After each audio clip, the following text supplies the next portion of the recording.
Good afternoon and happy Saturday. Welcome to day 4 of Mondo's Comic-Con at Home. We've been hanging out here daily throughout the week, kind of doing new releases and daily panels, and it's been a lot of fun. Today's pretty packed. We did a pretty big drop this morning, and then we have a lot of panels and content scheduled for the afternoon. We're kicking it off here with our Mondo happy hour featuring Attack Peter, and then later today we also have, what do we have? We have Lights, Kaiju, Action, Destroy, and that's going to be Spencer from our music team, Mikey Bonanno from our toys and collectibles team, and Zach Carlson, who runs all of Mondo's books and publishing. And they're going to be talking about all sorts of things. They'll talk about Lights and Kaiju and Action, and then Destroy Us All. And then later this evening, we have the Art of Soundtracks with Mo and Spencer. This is a mainstay of our MondoCon. It's a panel with Mo and Spencer and a bunch of friends of the brand and the company and the music industry. And it'll just be a fun roundtable, and they'll talk about kind of the state of the music industry, maybe some teases and announcements, and it should be a good time. But yeah, man, we've been doing a lot of logo motherfucking thing. I'm gonna intro in a minute. You let me do my thing. But and one other thing, if you're here, I keep forgetting this. Hit the like button. Hit subscribe. I forgot every single video, but I'm doing it now, and I'll do it again later. But yeah, man, throw us a little thumbs up if you're into it, and if you want to, I'd consider subscribing. All the videos we've been doing this week are going to stay on our YouTube channel, so if you want to go back and watch, that would be awesome. There's been some fun stuff. If you missed Mondo Palooza last night, I would highly recommend going back and checking that out. That was great, and a lot of great performances there. But cool, I think that's everything today because of it. It was such a Rob's wearing a jacket, taking inspiration from Mo and Spence. Outclassed the shit out of me. I was like, God damn, I got up my game, man. But yeah, for right now, again, I'm joined here by Rob Jones, Mitch Putnam, who I work with in posters. Hector Arces is here as well from Toys and Collectibles, and the man of the hour of the Mondo Happy Hour Comic-Con edition. This is an artist, probably one of the more exciting artists that we're working with at the moment, man. He's great, and sort of the history with him, or at least our history with him. Mr. Matthew Hardiman from our team, he came up to us and was just like, "Hey, there's this guy, Attack Peter. He's fucking great, and you should check him out." And sure enough, he sent me his Instagram handle. I checked him out, and he was really great. And then a couple weeks later, as it may be, we were maybe a couple, Peter, maybe like 2 or 3 rows from each other at Comic-Con. Yeah, enough. It was close enough that the line of people that violently trek through the Comic-Con floor in the morning could create a fortress around my booth. So we were close. we met in person that weekend last year at Comic-Con 2019, and throughout the weekend, everybody from Mondo was going over to Peter's booth and picking up whatever they could, and that was kind of the first face-to-face, and that's where it all started. And since then, we haven't looked back, and we've done some really, really, really great Godzilla posters together, and we have more Godzilla and maybe other things coming down the road. But anyway, Peter, man, welcome. Thank you for hopping on. Dude, thank you guys so much. As I'm sure a bunch of artists will say when they work with you guys, that I've been a fan for a long time. I think I remember seeing my first Mondo post on an Ain't It Cool News post back in a million years ago. And I just love discovering artists and seeing the curation that I think makes you guys special, no matter what genre, no matter what project, no matter what medium. The curation behind it is really the secret sauce, in my opinion. You're too kind. And I just saw in the comments here, our baby boy, Matt Hardiman, is sitting in. Good to see you, man. Miss you. Matt. Miss you, Matt. The link. Dude, I'm impressed with fucking Peter's like slick fucking presentation just on the mic, dude. I feel like I'm at a baseball game. This motherfucker's like... I told you he knew what he was doing. Carey? I told you he knew what he was doing. My first rodeo. This motherfucker's a Swiss Army knife. By the way, there's a ring light here, just so you know how serious Whoa. I am about it. Whoa. I need to get me one of those. It makes you look so crisp, baby. God damn. Like a stupid halo the whole time. That's one of my favorite parts of going to Rob's house is the ring light in his guest bathroom. It's the best lighting I've ever been in my life. And the webcam. but yeah, I mean, I think, the thing that's so striking about when we saw Peter's work is, for those that don't know, the process is much, much different than what we usually do. So most of our fans are familiar with us releasing screen prints. Peter, can you talk a little bit about your process and how it's wildly different than what we're used to? Yeah, in fact, I have like a whole show and tell here set up. Oh, yes. Let's do that. Further impress. Okay. But yeah, I have some of the things I bought from you. Oh, nice. Highly year. coveted that print now.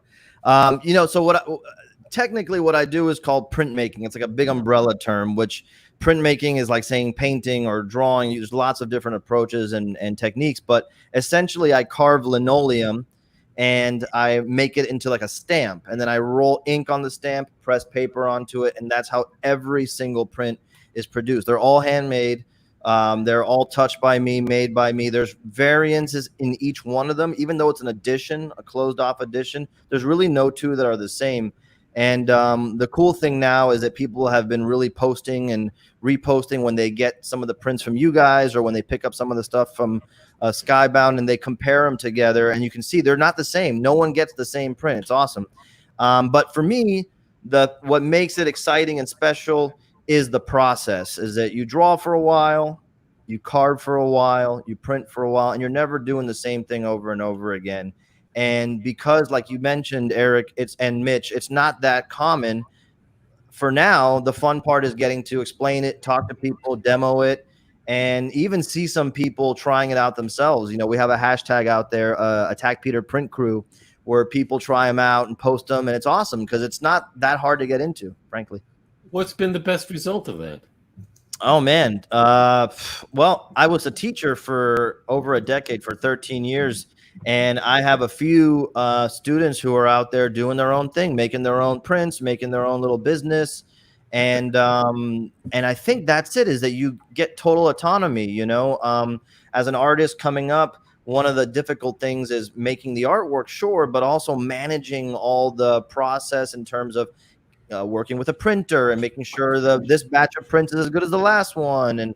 And there's something liberating about being your own means of production and knowing that you just got to grind it out, and then you'll have your supply. So when I'm teaching like teenagers in high school, they love that. They love that they know that they can be the idea guy, the producer, and take their portfolio to the con and sell it. And that's my favorite part, is watching other people kill it.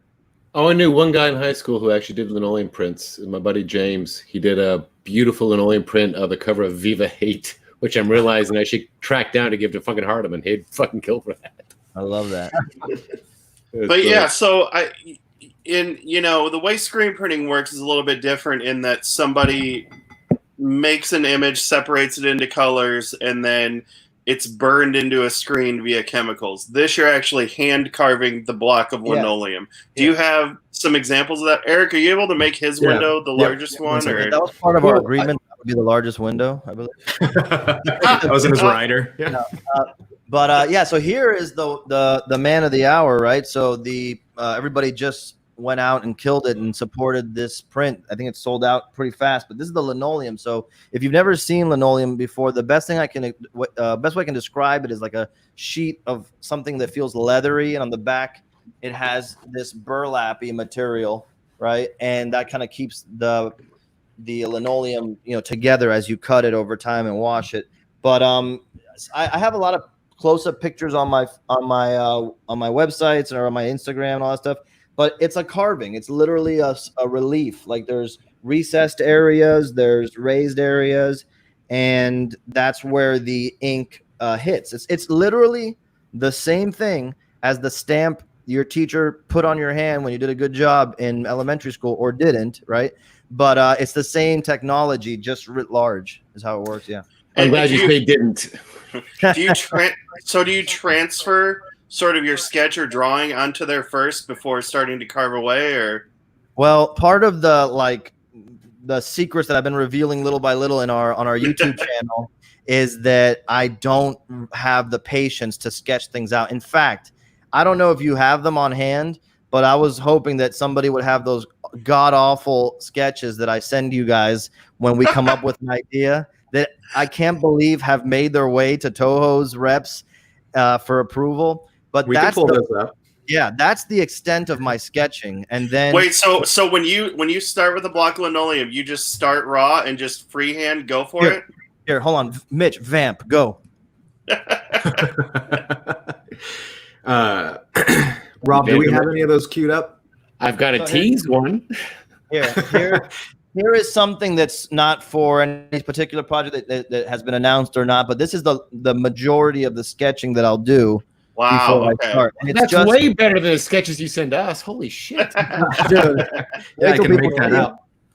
And I tease that you guys might show them, so feel free if you have them. But the point is, I just want to get into the carving as soon as possible, so I block things out a little bit more than this, but it looks like the equivalent of the sketches that you guys have. And then as I go, I tighten up the image a little bit with a white color pencil on top. Okay. Yeah, because I assume you have to do some, as somebody mentioned in the comments, I assume you have to do some sketching out because you have to put lettering in backwards, right? Yeah, so, I have James asked, so I have to spell backwards. What I do is especially with the Japanese text, which is, I'm trying to learn that stuff, guys, but it's real tricky. And so what I do is I'll get the best translation I can, and you guys at Mondo have been awesome with that. And then I'll literally screen grab it and flip it. And then I'll just look at it like shapes. I don't think of it as a letter, I just think of it like shapes, vertical, horizontal. I have here, right behind me, not visible to the camera right now, something that we're potentially working on together next. Not very developed, but there's one portion of it that wouldn't spoil anything. Also, shout out to Ricky Doman and Blake Bowers, who handle our Japanese translations for all these kind of projects. That's especially right. Ricky. And shout out to Chris Mowry here in the chat, who is Chris in the house, dude. Who is our friend at Toho. So I want to give a he shout out to says Chris they're the best. Thank you, Chris. You're the best. Thank you, man. Chris. Real. Thank you. So let me see it. Only like a diehard fan would be able to deduce the era of the film based on this, but just so you can see. I'm bending it so no one can see the rest, by the way. Let me see. Oh, got a little Zilla in there. I know what it is, but I don't want to say anything. That's as tight as it gets. Well, of course you know what it is. You work here. That's as tight as the Let drawing. me pretend, you motherfucker. Jesus.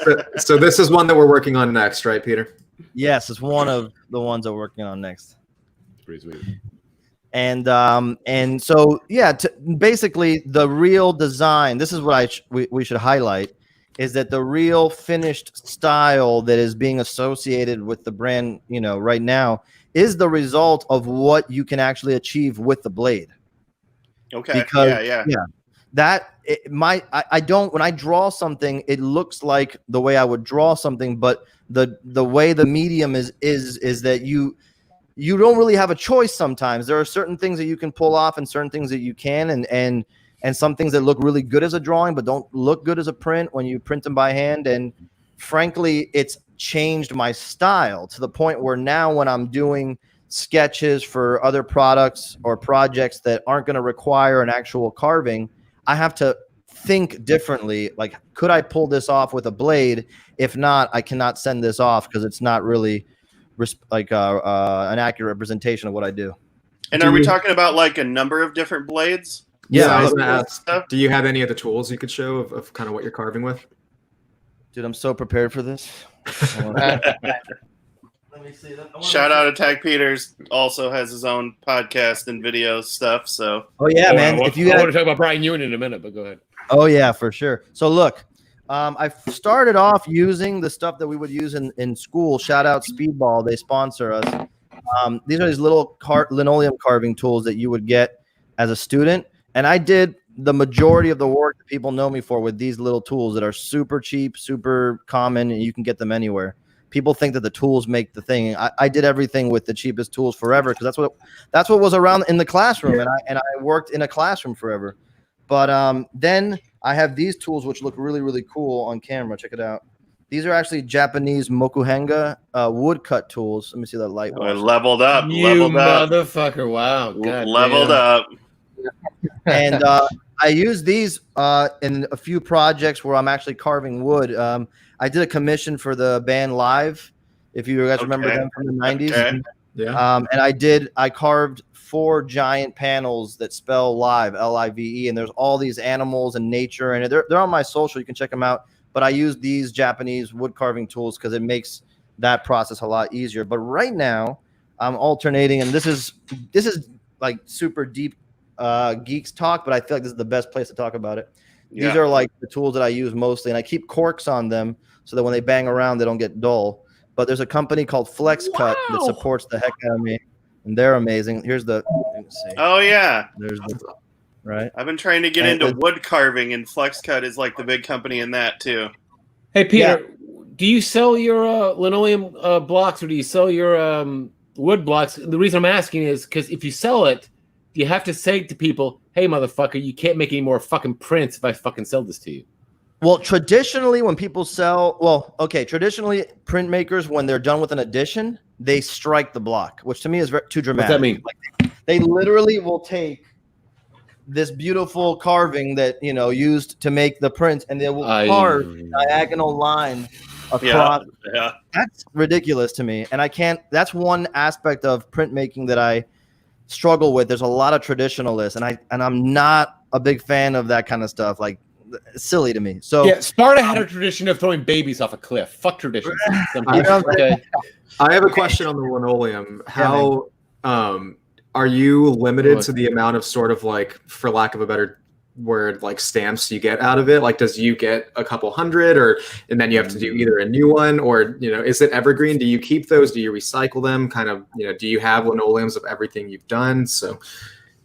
Yeah, so behind me, there's that flat file drawer. And while I wish, like I see on the Facebook groups, it was filled with Mondo prints, like that's what I would do with my flat files. What it actually is where I stash all the past linoleums or like, proof prints of things that I want to keep. And the fact of the matter is, after a while, if I run it through a press, like the one that's there behind me, that can like reduce the actual printability of a linoleum over time. So sometimes if I have a larger edition, or like what I do with you guys, I try to print them by hand with a hard brayer or roller, and just preserve the integrity of the printability of it. And I have all the linoleums. I haven't sold them, not because I'm worried about people printing it. I feel like that would be like a really cool sign of we're doing well. If I have like someone trying to bootleg my shit somewhere, it'll happen. I'm not totally against it, but the fact of the matter is I want to do a show at some point with all the linoleums, because I feel like even though we talk about it and you guys know all about this stuff, the majority of people don't. And it would be so fun. Like in my head, we do a show where it's like we'll have some prints available and all that, but then it'll be like all the linoleums from a certain project or whatever, or maybe we save all the Godzilla ones. And then, it could be like people could try stuff, it just, I feel like that is important to this because, like you said, not a lot of people understand it fully. Yeah, definitely. Okay, let me confess. I'm basically looking to buy the Hedora one. So no, hold on. Definitely hold on to your Mondo ones, because I think that we should have a show eventually where we do have the block next to the print of all the ones we've done together, and then have a couple new ones available. I think we should do that. Yeah, fun, man. I love stuff like that. Like I've always been a how do they do it, like DVD extras type of guy. And I'm trying to make sure that I preserve what I can in case more people are interested at some point. And another thing that really drew us to you is the paper you use. Can you talk a little bit about that? Because it's wildly unique. Yeah, Vamp. I got it right here. So this is a small sheet of it, like a pre-cut piece, but they come about twice the size. Like the Mondo ones are twice the size, the Godzilla prints. But it's called Lacta, and it's a handmade paper that is imported from Nepal ultimately. And each sheet is made by hand on from the videos I've seen, it's like a farm where instead of rows of crops, it's rows of screens like you would use on a screen print. And they just spread the raw mixture of pulp and all the raw materials they would use to make the sheet. They spread it onto the screen, and it cures like at a 45-degree angle in the sun. Then there's people who come with baskets and they pull one at a time. So there's a reason why they're not perfect rectangles, which I tell people all the time. If you think you're going to get a guaranteed actual perfect rectangle, is not going to happen. Not only are the edges, hand torn because sometimes they're cut down, but that's just the way the paper settles. And sometimes I've gotten some batches where there's a literal waistline on some of the pages. And to me, it's part of the charm, but it does bear mentioning, especially in a forum like this, where people may not be aware or familiar with that kind of stuff. Well, I think when people receive them, it's pretty obvious that it's a handmade paper, that that it's not made to that you didn't do that on purpose. I guess I'll say. And I've told people in the past that if you look at the paper carefully, you'll find little articles of the original raw materials, like little pieces of leaves. Oh, wow. One time I had to take a picture of it. I found a little bug, like an insect, crushed into the fibers of it. It was fascinating. Oh, wow. I got that in my screen prints, though, too, sometimes. Yeah. Yeah, I've seen it. Yeah, we've seen it in French paper too. I've got a couple of white stripes posters with mosquitoes in the ink. I want to highlight a question here from a friend of the family, Jeff Hadachuk. Hey, Jeff. Man. How long does a typical carving take, Peter? So it tends to vary, and I saw you guys have these panels with the other artists over the past week, and how everybody struggles to answer that question. But the reality is that I would probably say that if I had a week of work, like 8 hours a day, like a regular work week, I could bang out a large 18 by 24 design. The problem is not the speed of carving or anything like that. It's like what we were talking about earlier. I figure out the design as we go. Like this the Mechagodzilla print, this whole element, like if you find the sketch at some point, this whole element for this spiralized atmospheric cloud behind it, I figured that out as I was carving. Oh, here you go. I kind of figured that out along the way. I didn't necessarily have plans to put that in, and I started doing a little bit oh, that looks cool. And then that became pretty much the main cornerstone of the background for this composition. So that stuff takes longer than the actual carving. It's figuring out as I go, which is kind of harrowing and stressful, but it's part of the way it works. I love that, Peter. And does it ever happen where you have carved something by mistake or something you didn't like? And then how do you go over and fix that? Every single Attack Peter linoleum that has turned into a print edition is fucked up. Okay. I thought you were going to go the opposite way. Everyone is flawless. Every single Peter one does of not them, mess up. Every single one of them has a mistake that I literally would have a visceral response and go, motherfuck, every time, dude. And I think part of the skill set of an accomplished artist that can survive the game, because it's hard, right, is that you know how to adapt, and you know how to turn on a dime, and you know how to work something. And the funny thing is that more often than not, those mistakes turn into a better idea than I would have had if I had everything work out perfectly. And so, you just try to judo it, man. Use that force for good. That's awesome. Everyone, though. And so one interesting thing that's happened since we met you is you are sort of wrapped up into this Skybound partnership now. Can you explain exactly how that came about and what it entails? Absolutely. The funny thing is, I was telling Eric before and Rob and everybody, and when we were just logging on the stream, is I was teaching for 13 years, and since 2011, I've been working as Attack Peter, getting these prints out there, doing cons and galleries. But it's always been something that I would have to wake up at 4:30 in the morning, get to school by 5:30 a.m., work for 2 hours, then teach for 8, then get home and work for 4 more hours, spend a couple of hours with my family, and then go to sleep. And that shit sucks.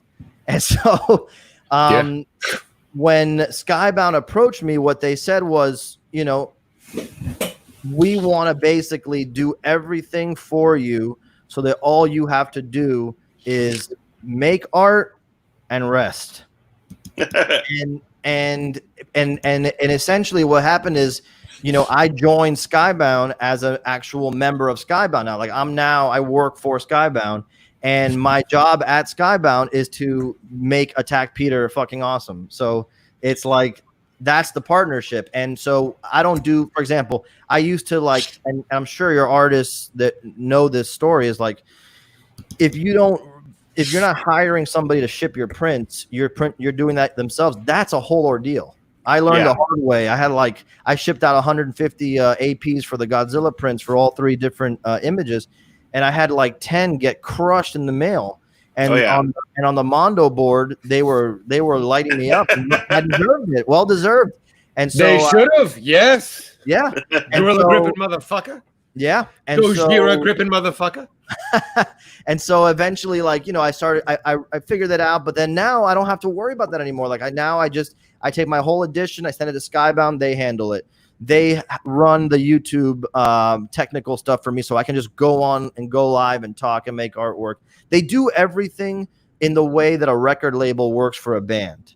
Yeah, and I mean, the reason I bring this up is because I think it would be very fascinating to artists. So, and we don't have to get into any of the private details of any of it or anything, but like, basically they've overtaken all of your operations and your negotiations and all that stuff, and in return just put you on salary, correct? Yeah, and so and there's a lot more to it than that, and it's kind of complex in a way that protects me long term and allows me to have total autonomy over what I do. Nothing gets approved or put out without me rubber stamping it. We've canceled like 5 things that I know probably could have made some money but didn't feel right.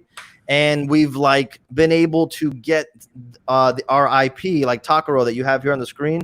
This guy has been in front of some really cool eyes already. And I don't think I would have the time to develop an IP because this is a gamble. If I know if I'm going to sell out a Godzilla prints with Mondo, right?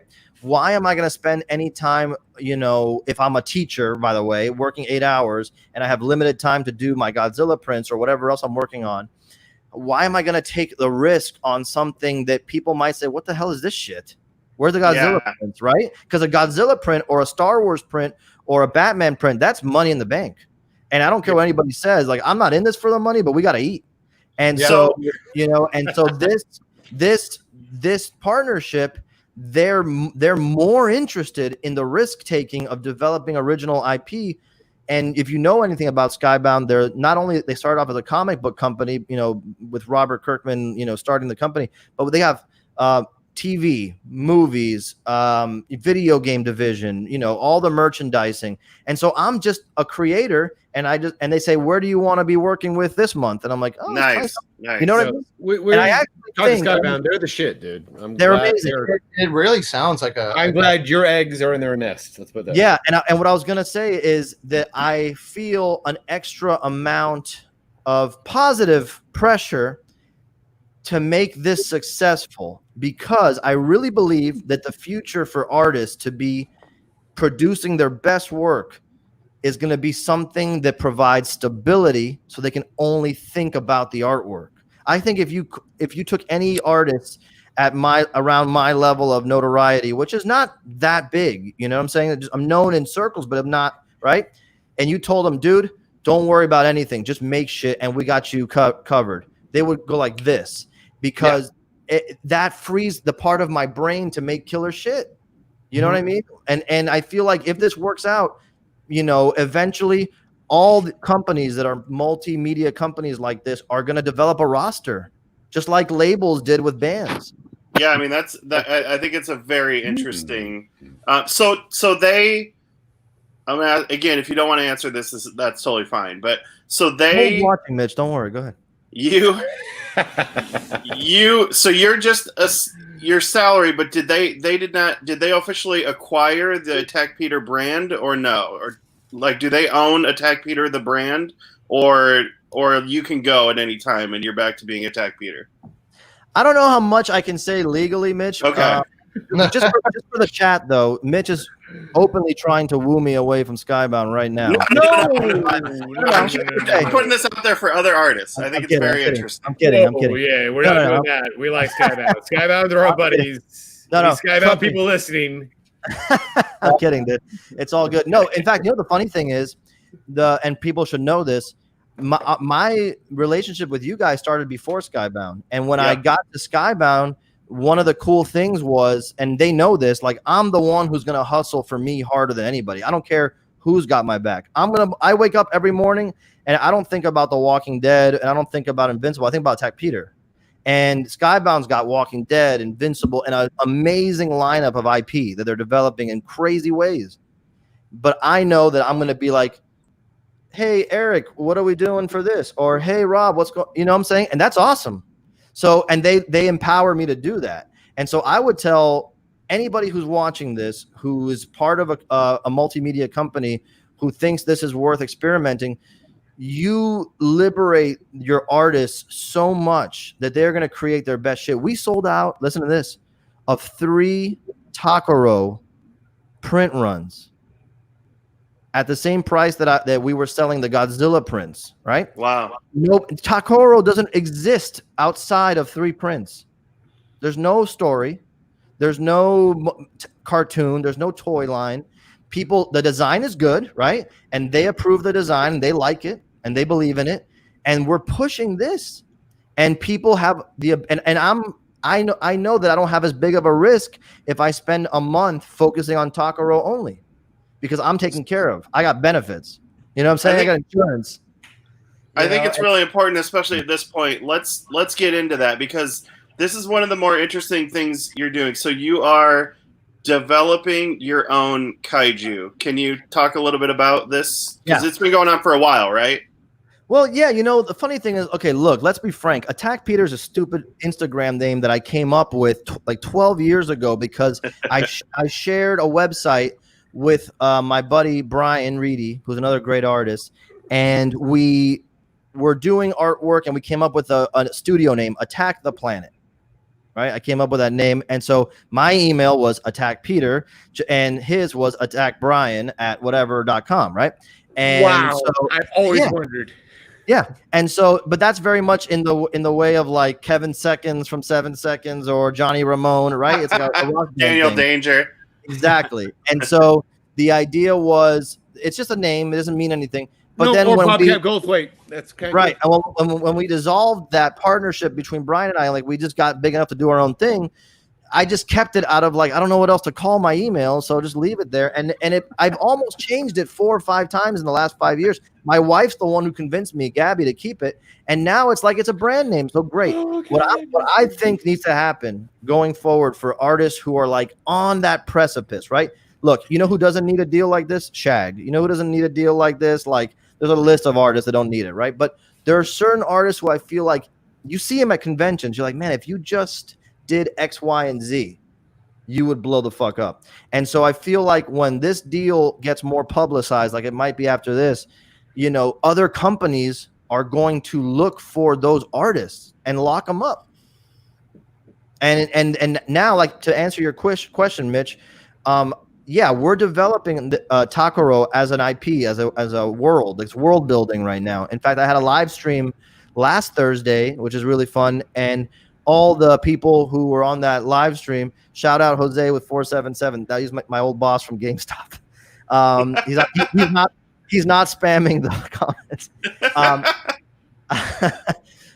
The point is, we had a live stream, and I invited everybody from our Facebook group. There's like an Attack Peter Print Crew Facebook group now that was started spontaneously, and we had a design forum, a concept art forum, where they helped me design the next kaiju that Takaro is going to be battling in a print. And I can do that because Skybound's like, fucking do it, do that shit, because now these guys are invested. They're part of the little community that we're building. And all of this, you know, is possible because they say, just go, dude. What do you want to do? It's amazing. God, you're such a goddamn pro. Eric, let's lock down fucking Matt Taylor right now. Get him. I love Matt Taylor. And shout out Tom Whalen, by the way, who I've become friendly with over this partnership that we have at Mondo. Yeah, lock him down too. Too late to lock down Tom Whalen. He's already making fucking space dinosaurs and shit. Yeah. People. Shout out Tom on the Unruly Industries announcement for this week. That at was amazing. Good Lord, I can't believe he did that. happy to make fast friends with him too, because he's one of those guys that is kick-ass artist, great designer, but also very generous with knowledge, doesn't have that famine mentality. You know what I mean? I love that guy. And I would love to in the future, guys, by the way, do like a little Mondo cast with both of us talking about monsters and stuff, because he's a big toy Godzilla nerd too. So we have to bring him. Oh, he likes Godzilla? I never heard. Dude. Like, yeah, Chris's comment is amazing. By the way, this is the print when during the STC last year at STCC when Mitch and Eric was like, "Hey, let's go check out Attack Peter." I was like, "Who?" And like, "You'll see." And I went through all your stacks and I was like, "Holy shit! You have Throne of Blood merchandise," which I think is fair to say the only Throne of Blood merchandise in all of STCC. Chris, don't look at this. Sure. By the way, Rob, I have that behind me in my file. I'll bring that over to you. Awesome, man. I can send you guys out a couple of those if you need them. But you know what's funny? I bought it from you, dude. I forgot to. Eric has my copy. Yeah. Okay. I was gonna say, the funny thing is about that meetup at Comic-Con. Well, you bring up a funny point. Like, Chris Mowry, don't look. The truth is that, and he and I have spoken about this before. There's a lot of people doing unlicensed work out there, and we spoke right before the stream went on. Is like you're gonna get a cease and desist until you get a W-2. And I feel like I got to put out, living in Miami, a million miles away from where everybody walks around and hangs out. I got to put out the flags like, I want to work with you. Hello. Totally. No, this is a good example. This is exactly a non-Mondo, non-licensed. Your whole life could be sued away and you're fucked. Godzilla versus Ghidorah. King Ghidorah. Let's give him his proper respect. Fucking peace. And yet, put some respect on his name. This is what's so shitty about life. You can do it and completely lose your life, or you can be of complete talent like you are, and everything comes true. Well, it's also a real weird gray area we deal with all the time. Because listen, also if somebody gets too crazy with their non-licensed stuff, and they're doing non-licensed stuff with 10 other galleries and all this and stuff, we tend to shy away from that as well, because what gets hard is, Peter, let's have a totally transparent conversation here. When we reached out and we're like, hey, do you want to do some Godzilla stuff? Like, you might have to take some stuff off of your store, right? Like, we had that conversation. Yeah, 100%. And you're not the only one who asked that. I worked with Sideshow and I did the Spider-Man print and a Swamp Thing print that you have on the screen. And it was the same thing. They're like, hey, Marvel loves it. DC loves it. Do us a favor. Take off your other Marvel stuff from your shop. Yeah. Yep. Your shop. Yeah. Happy to do it. Once I get the sweet nectar of validation from these companies, the money means nothing. You understand, Mitch? It's all about my ego. Hector, you'll agree with me, though. Swamp Thing, fuck it. Man Thing's the only way to go. Oh, for real, man. Look at Chris. As y'all both heard, James Roman fans, as I've seen from the Attack Peter podcast, which is also another great thing. Scrolling tag about that. But Peter, to add to your point, I think that's part of just getting your exposure out there, right? Yeah, dude. This is not easy. Look, what's funny, and I'll be transparent with you guys. There are a lot of artists that have hit me up after our first Godzilla release to number one, ask me how I got your attention, and number two, like to vaguely say, oh man, why you and not me? I've been doing this shit forever. and Matt Hardiman, there you go. and so the point is, like, I don't know how to better answer that question than to say, look around. Like, if you have skill, right? There's a bunch of skill that there are people who are going to be better than you forever and better than me forever, right? But where is there a space where no one's operating? That's how I think of it. Like, I strongly believe in that free market, looking at the supply and demand situation at a convention floor. Where is everybody's attention going? Perfect. That means that there's a little space over here on the left that no one's occupying. Do that thing. And then if that works out, then you literally walk up, because that's how we got to work, Rob. Rob came to my booth. He was like number 900 of the day that came up to the Attack Peter booth that was from a cool company. 904. But go ahead. Yeah. Oh, here you go. Now no one's going to listen to me when they see this more shit. But the point is that the people were saying, hey, we want to work with you at some point. Cool. And I would ask every single person, do you have the Toho license? Do you have the Toho license? Do you have, what's his name? Fuck, dude. Owns Kid Robot. What's his name? Frank Kozik? Kozik came up to my booth and he goes, oh, you don't own it, but go ahead. Or whatever, one of the top guys. And, we have the, and I said, let's do something cool. But I was asking people that day, and the first person that said yes was literally Rob goes, we have the Toho license. The first person. But I had to ask everybody that walked into my booth because I don't know how else. I believe I'm in the Matrix. This is all bullshit. I literally I tell my wife on the couch, I want to do this. We should do this. Let's put the feelers out. And it works. It happens. And so I tell those people who will DM me, how did you get Mondo? DM Mondo, dude. Yeah, just to be clear, because I feel freaky. Frank Kozik, the greatest person who ever lived. So don't think that was like an insult. You know who actually does own Kid Robot, or at least owned part of it for a while? No, who? Swizz Beats. Oh, no, Isn't that weird? He bought in at some point, and it was like a story. I remember that from about 10 years ago. Anyway, this is what Peter's sketches look like. Let's all give props to Toho for approving this craziness. And yeah, that is a very, very vague King Caesar. By the way, Mitch's kid's favorite kaiju, which is crazy to me. Mitch is like, oh, my kid loves King Caesar. We got a King Caesar figure. King Caesar's the best. Yeah, we got a King Caesar figure in the house. Thank you, Chris, for sending us the sketch. It was quick to pull up. Yeah, this was Peter's sketch that came in for the Godzilla versus Mechagodzilla. To answer Wolrang's question, that sketch is considered bad. It's not bad. It's not bad, but you got to understand that these companies that have very specific creature IP are mostly approving based on your accuracy of what's going on, and this shows zero about what accuracy is going to happen. And so they're putting a lot of faith in Peter that he can pull this off, and it's mostly based on past work because, again, you can't tell anything. Oh, again, that's the thing, thanks right? to Chris Mowry. Thank you, Chris. Like Mitch Chris said, is seriously, I don't think we can say that enough. Chris has really been a great fucking bridge for us as far as translating our dumb ideas to Japan. You know what's funny is I got to meet Chris in person at DesignerCon last year. He was, I forgot who. I think he was talking to James Groman at his booth across from me.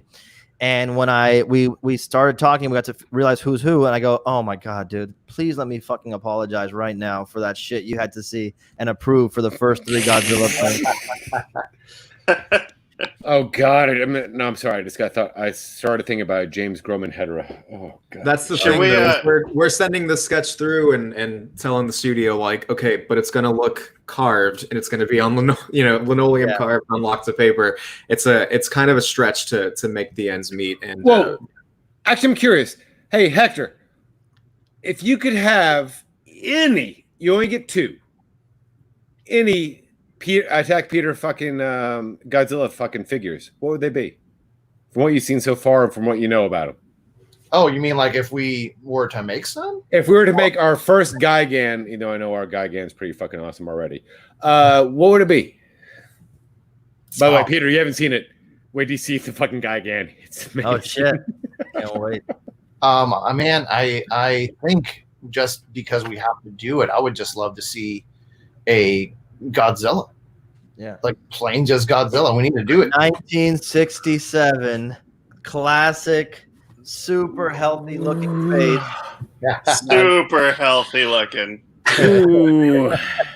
No, it's funny. I really want to do a Godzilla figure more than anything, and I want to do something that's, like you're pointing out, stylized and recognizable. Like it's respectful to the history and the tradition, specifically the Showa stuff, but it also has like something that you could point out. If you can't point it out among a sea of others, I didn't do a good job. I have to say something. So this morning, Peter, after the poster went up and quickly sold, he went on Instagram Live and was kind of just talking to his fans and started talking about, hey, I would love to do Godzilla toys. Mondo, hit me up.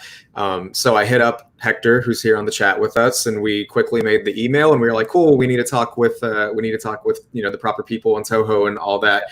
Right now, I just see Chris in the comments saying, artist vinyl. Yep. No shit. Dude, I want to show Hector's fucking We've been header so bad right now, but I don't have the slide. I think Chris, Peter would be perfect to make an art series with. We could do so many cool figures, and we can do vinyl now, so it'd be like a perfect mashup. Or even tiki. We could even go into tiki mugs. I think your style would be a lot of fun to do in a tiki mug as well. Yeah. By the way, everyone in Hector and Peter and mine own Hedera group. Our Hedera fucking vinyl will have a tail nub, but that's about it. Yes. Yeah, I saw that question. I was like, I want to say. It'll have a tail. It'll have a little tail.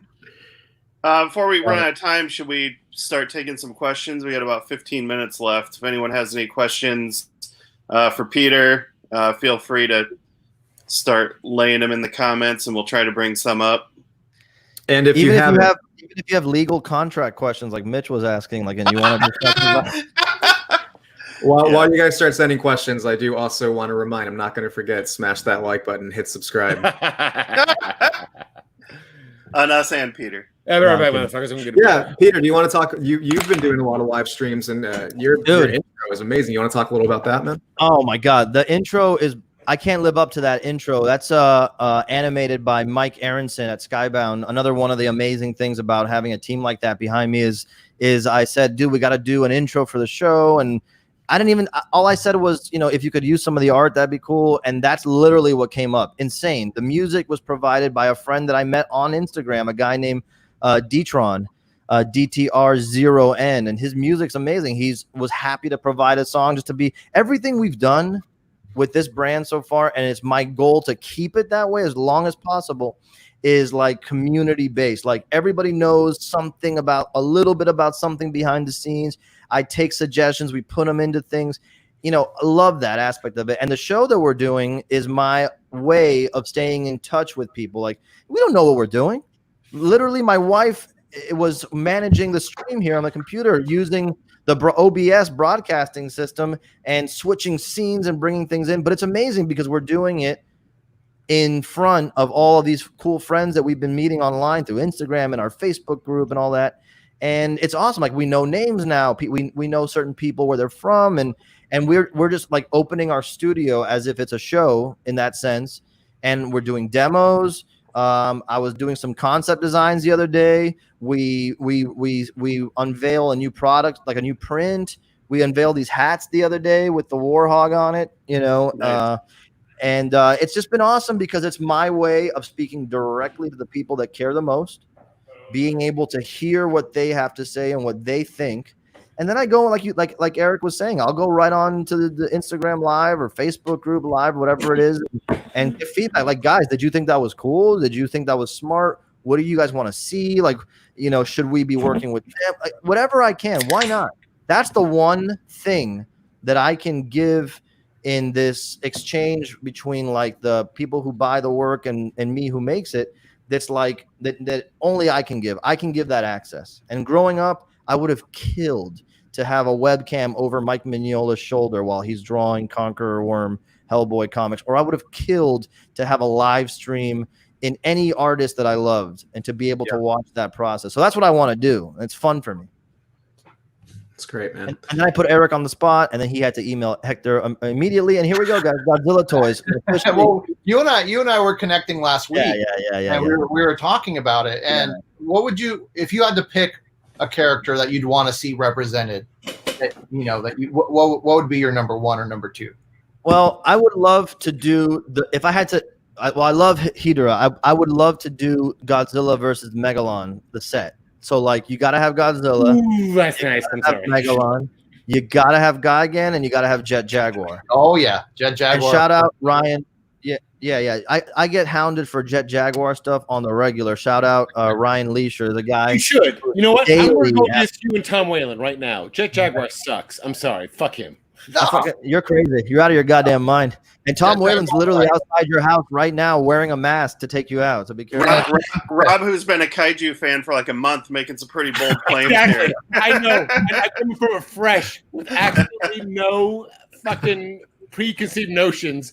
Jet Jaguar is a terrible character. Now let me ask you a question. This is what everybody wants to know. Do you guys, since you're working with Toho, have the rights to Gamera? I can't remember.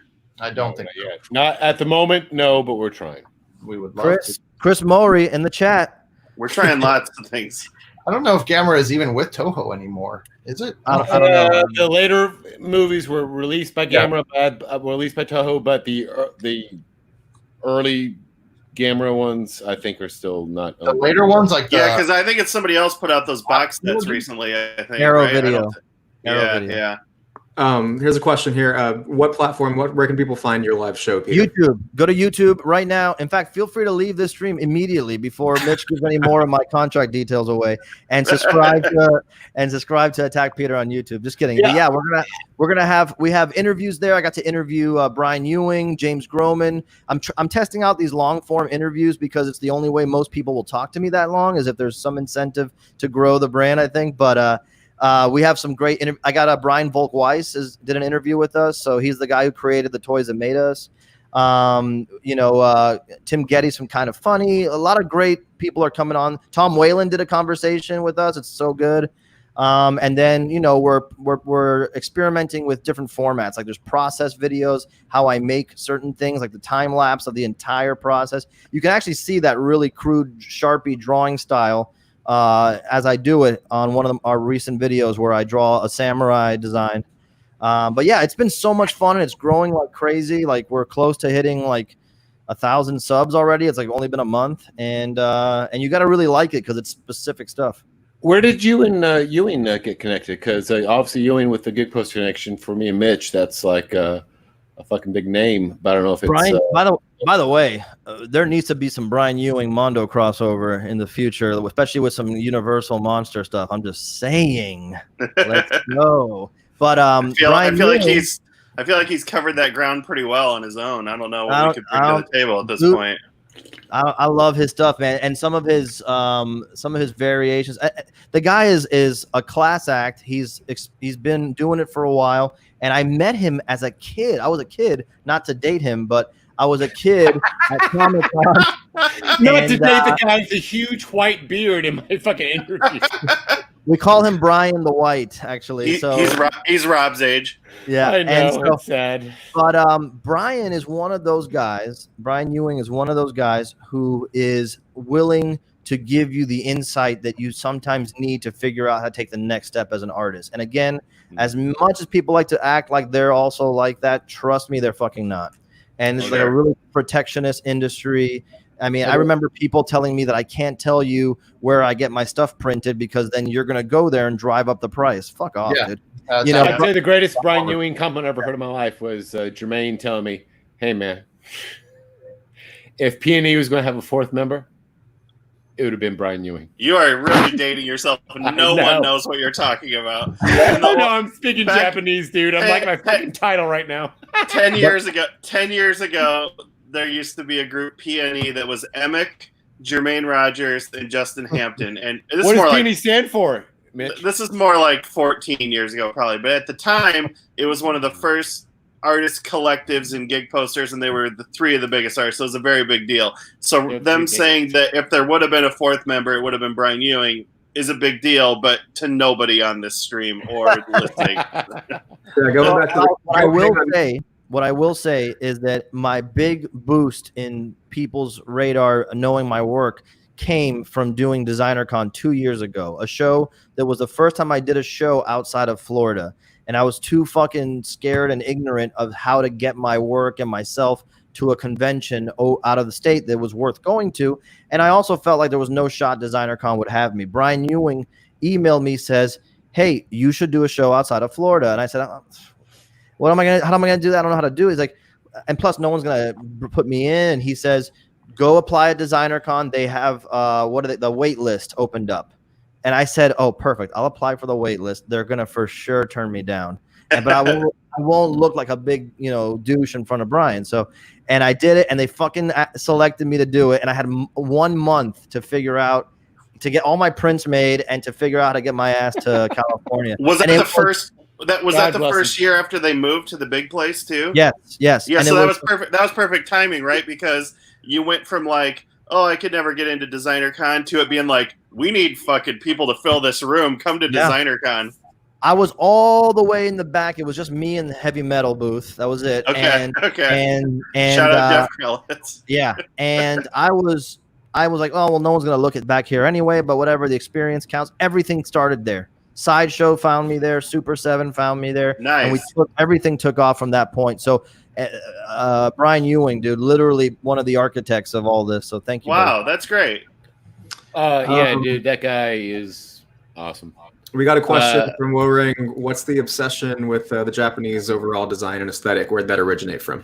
Because Japan's awesome. You know what's funny? You know what's funny? You guys tell me, because when I don't put Japanese text on it, it sells less than when I do. But the truth is, I just think it looks cool, and it's the aesthetic that I grew up thinking that was so foreign and other and alien. You know, I'm Cuban American. I grew up in Miami. Like, I know Spanish. I know. No way. Yeah, I said it. And so, and so that was familiar to me. But anything Japanese, I mean, we didn't even get those movies like easily accessible. You know, I would catch Godzilla versus Ebirah or Destroy All Monsters on weekends, like on Sundays, and just seeing like the whole look of things, the cities, the signage. I love that stuff. And I wasn't even like a huge anime fan growing up, but I loved. My brother really turned me on. My brother Phil turned me on to lots of great Japanese films, Akira Kurosawa films, and just that whole culture just feels right for me. And my wife and I got to visit Japan last year right after Comic-Con, and it was the greatest trip, man. It was just like it confirmed everything that I felt. Like I felt like this culture that values design and aesthetics more than the one I'm familiar with is I just like doing it. Like, why do I like it's as alien to me as drawing giant monsters would be for my regular life, but it's just as exciting and attractive aesthetically. I just have to get better at learning the symbols, and thank God for Blake Bowers and being able to help me with those translations. That's awesome, man. Yeah, man. What else do we have in the chat? We have Chris saying samurai, maybe do 7 of them. Mm-hmm. Anyway. Dude, Chris, say the word, bro. Bless us right now. Yeah, exactly. Give us your blessing. Chris Mori of Toho announcing right now. Yeah. I mean, I think we can. I mean, we've said that forever, right? That one of the ultimate dreams in Mondo is to get some of the non-kaiju Toho stuff, because we're trying, and maybe this dream will be realized eventually. Yeah. Well, this is the best time with everybody being able to watch some of it on HBO Max. If you guys didn't know, a lot of those films are up there. I've been binging all the Godzilla movies. That's where Rob became a fan a month ago. There's a question here from Robert, and this is interesting. Peter, with your background as a teacher, what advice would you give for somebody who's just starting out in design? Dude, I mean, that's literally what I would tell my students every day. Don't think about it. You don't deserve anything. You're not entitled to anything. Just do it because you enjoy doing it, but then do it smart, right? So like all of my students that were serious, I would at some point I would stop giving them advice until they had an Instagram for their artwork. At some point I would stop giving them tips until they had a professional email address, right? And so the artwork itself, the aesthetics itself, you know, get good at drawing, right? There's nothing else to do but literally practice it, and then get really good influences that are outside the norm. Like if you love drawing, if you love anime and manga, right? Look at less of it and look at other things to adapt. if you like you know, a certain aesthetic, like, you know, rock posters or whatever it is, look at less of them. If you love movie posters, look at less of them and look at other stuff, so that when you come in bringing that stuff in, people are like, oh my God, you're so different and genius. It's just that you looked elsewhere for influence. I mean, that's great advice. One of the main things we run into is artists whose work looks too much like other people in posters, right? Mm-hmm. Yeah, poor Tom Whalen, bro. Like who? You could bring in any style from any other time of art history, and it's probably not been done in posters yet, right? Besides like Art Nouveau and Muka. You're a prime example, right? Like there's plenty of people whose art looks like yours throughout history, right? None in this type of posters though, so it's incredibly new. Another piece of advice you gave that was really good: get good at what you're doing and the people will find you, right? Like that's exactly what you've been talking about. You honed your craft, and then all of a sudden, all the companies you want to work with find you. It's not like the old days where you had to be like, pounding the mail or email or anything like that. People will find you. Ooh, I know an example of that. One step further than that, it's you need to enjoy the moments that suck. You need to learn that it's going to suck for a long time, but that if you're in a moment where you feel like you're not as good or you suck or someone else is better, that's good. That means you're in the fucking arena. That means that you're literally in the fight. You're in the battle. And all you need to do is say, well, this is what I do. I look at whoever I think is the best. I only look at like Mignola, Mobius. I look at, there's a few makers that I look at, but I look at whoever's the best and I go, why am I not as good as that shit yet? You know what I mean? It's never going to happen. But the point is, I keep leveling up because I'm trying to hit that. You know what I mean? And there are a million amazing printmakers out there. I repost them all the time. Amazing printmakers that do what I do even better. But their interests are not the interests that I have. They're never going to want to do a Godzilla poster. They want to do like botanicals or folk art, but it's incredible. It's just not in this, arena. So you I would say that's a good point, is that the best at something might not be everybody's taste. Exactly. Neil Peart is the best drummer. Right. To everybody, apparently. You know what? I like Meg White. Because I'm like, Jesus. Meg White's the worst drummer. Fuck off. The point is, that's what I can get into. There is so much stuff where it's like the greatest art, but you're like, oh, God, it's too much. Get over yourself. And you see something that's just fucking like, it's more, not so much basic, but it's more visceral. It's more, it punches you in the fucking face because it goes right to it. Well, that's why I feel a lot in that Attack Peter stuff. Let's say, hey, Peter, you might know who I'm talking about. Who's the motherfucker who does all the goddamn Heisei era posters for Godzilla versus Biollante, for example? Oh, like the paintings? Yeah. The name escapes me, but yeah. Exactly. Fuck him. Point is, I'd rather see your shit because it's more fucking in your face. No, he's amazing. I said it, Hector. Go ahead. No. What I was gonna say is that the idea. He's great, but still. Rob's about to get pulled off screen any minute here. No, this is good. This is selling tickets to the next stream.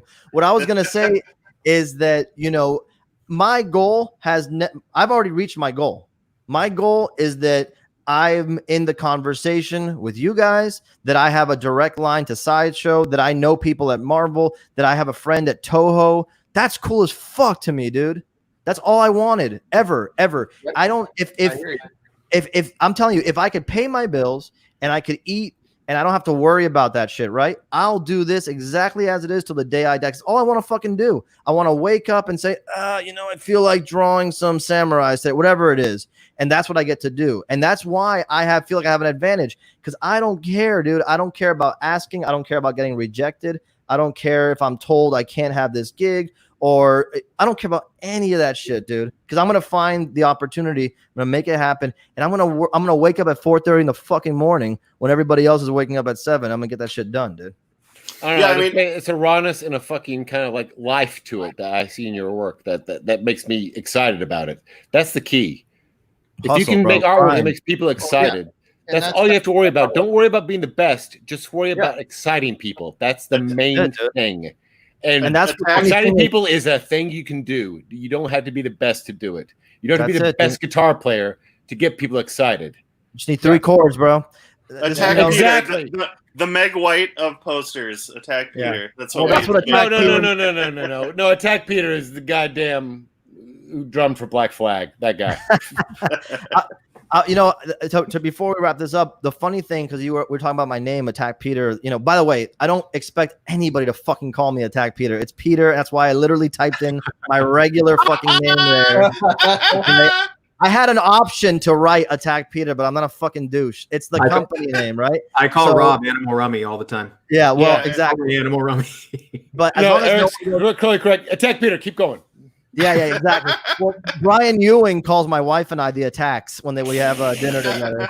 But the funny thing is now, like, it's kind of like been this cool turn where I wish there was a comma in Attack Peter, like attack, comma, Peter, like get after it, get your shit done. Don't fucking forget that you're not.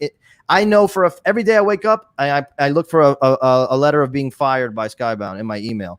Every day I wake up and I look for someone's gonna hack my shit. I don't give a fuck, dude. That's how I really feel. And because of that, I say I know what's expected of me. I know what they need from me to provide value. I want to go a step above that, so they go, we got the best deal in town. That's my mentality, and that's what Attack Peter is supposed to be going forward. I mean, if you do get fired, we've got a lot of details on your contract now. We'll give you a call. Exactly. Mitch. Sean Kirkham is going to come after you, Mitch. Get ready. He's 3 times my size. Peter, thank you for coming on, man. We're gonna have to get you back on another one of these. We ran out of time, but we could fill another hour easily. Anytime, man. Let's do a giveaway. We have a couple posters. We have from our Godzilla show a few months ago. Peter did 3 lovely Godzilla posters, and we have one of each. So we'll do a giveaway, and the prize will be one of those posters. We have Godzilla versus Hedorah, Mothra versus Godzilla, and Godzilla versus Sea Monster. Oof. So up first, the first prize, Godzilla versus Hedorah. This should be maybe. We're doing 3 separate giveaways here. Yeah. Hey, go to the fucking bullshit real quick. I'm actually going to. There we go. I don't know what you're talking about, Rob. Oh, okay. Go to the fucking. I see it. All right, we're good. Anyway, here's what's up for grabs. I'm gonna put the question on screen because I think that might be better. Which is first? Which we doing first here? Left to right? We going left to right? Yeah. Since we have images, let's go left to right. So from shit to best. Yes. We'll start to Godzilla. Not according to eBay. According. I know you're right, but still, fuck you. Everyone's getting real full, unfiltered Rob today. I'm not sure how I feel about this. Love it. No, he's right. People like Mothra over Hedorah, but seriously, Hedorah's shit. Go ahead. All right, so what? Man, I thought I had the question down, and I think I don't. What did we decide the question was for Mothra versus Godzilla? We didn't have a question for that one. We did not. Let's think of one on the spot. I can tell you one that's great from Spencer. Please type out the technical way of saying Mothra in Japanese. Oh, shit. There we go. You know what I'm saying? Yeah, that's in Romaji, if you're doing it. Type out the technical way. That's an easy Google. English phonetic pronunciation, I think you mean. Oh, fuck it. Yeah, just do Masura. That's it. Let's see who types that fastest. Just give the answer. Just give the answer. All right. Hurry this up, man. Not that. That's not that. Question. That's a horrible, Fine. question. You can name. Okay, how about this? The first person to name the kaiju that, if Mothra is based on a moth, there is a kaiju that's more bat related that shows up later on in the films. Name that kaiju. That's true. It's a very easy name. Oh shit! Look, they literally got the fucking answer to Rob's question. Someone Googled it. That's what you get for listening to Rob, guys. I know. Sorry. Nothing but disappointment.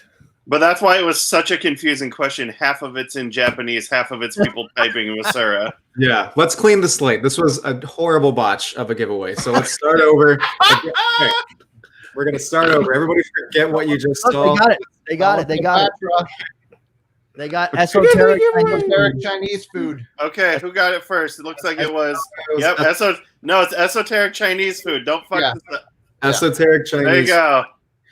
Email support@mondoshop.com, and you just won. Holy shit, bro! This is Mothra. The next questions will be more in line. I promise. Let's not be. If anyone else here says they're esoteric Chinese food, we will ban you. All right. The next prize. Ibira, Godzilla versus the Sea Monster. Which is a good movie, by the way. I just watched it for the first time last week. My favorite one. I was surprised how terrifying Ibira was. The question, and you guys keep an eye on the chat. Let's see who comes in first. Lawrence Dwayne with B. Arthur. The answer will not be B. Arthur today. So the question for Ibira: name one other monster that was in Godzilla versus Sea Monster. I.e., the one pictured in the actual poster. Look at the poster. I.e., the answer from the first fucking trivia question. Just type it in. You're done. Look at the poster. First one to type whoever. Someone could type in the non-pictured one, though, and that would be really fucking impressive. If you do that, I will give you an extra shit. Don't listen to Rob. Don't listen to Rob. That's yeah. All right, we got the first Mothra. Looks like it's Michael Gutierrez. Michael Gutierrez is the winner of Mothra versus Godzilla. All right. Or Abira, I'm sorry. So, Michael, shoot an email to support@mondoshop.com, and we will get you taken care of, man. All right, the final prize. We got. Whoa! Come on, let me have the fucking thing. Okay, Rob. This is Rob's question, so he would like to ask it. Rob, the floor is yours. All right. On what day was the 49th anniversary of Godzilla versus Hydra, i.e., Godzilla versus Smog Monster? To repeat, he wore a suit just to ask that question like that. On what day? Game show host. It's a one-word answer. Is the 49th anniversary of Godzilla versus Hydra? Thank you. We got an answer here. Cougar 572, i.e. yesterday. Thank you. Yesterday, July 24th, the 49th anniversary of Godzilla versus Hydra. Find out that motherfucker's name, because I'm going to send him a fucking. Well, it was a real good stream until 5 minutes ago. It went off the rails a bit. But it's Saturday, dude. I'm going to get drunk. What are you going to do? Cougar 572, email support@mondoshop.com, and we will get you taken care of. Peter, again, thank you so much, man. Really appreciate you coming on. And thank you. If you guys are interested, I just found a copy of my contract here. If you guys want to show it on the. Thank you, everybody. Thank you for tuning in. Thank you to the guests here for joining in and talking with Peter for an hour. I really appreciate everybody that's been watching these streams. It's been a whole of a lot amount of fun. So thank you again for watching. We still have a couple more later on today. Coming up in less than an hour at 4 o'clock Central Time, we are doing Lights, Kaiju, Action, Destroy. And we will see you in less than an hour. And then later this evening, we're doing the Art of Soundtracks with Mo and Spencer. So again, we hope everybody's doing okay, staying safe out there. And we love you all. Thank you for tuning in. And we will see you here soon. Thank you. Later, guys. Take care, y'all.